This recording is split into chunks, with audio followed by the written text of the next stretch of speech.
तो इसकी क्या वजह है जब कि एक औरत का सोना है वो इस्तेमाल नहीं करती? इसके अलावा एक फतवा मैंने भी जारी किया हुआ है, वो ये है कि इन मजालिस में फ़िक़ी मसाइल ना पूछा करें जी, इसलिए बल्कि जो बोर्ड मुकर्रर हैं, एक मुफ्ती साहब मुकर्रर हैं, उनसे पूछा करें पहले, और अगर कोई वाज़ेह तयशुदा बात होगी तो वो आपको लिख देंगे अपनी मोहर के साथ।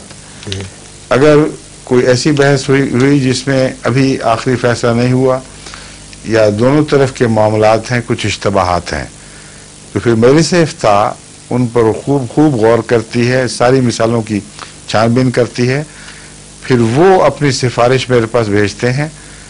उस वक्त मैं उस पर हाँ कहूँगा या ना कहूँगा, और अगर ना कहूँगा तो दलाइल दूंगा क्यों।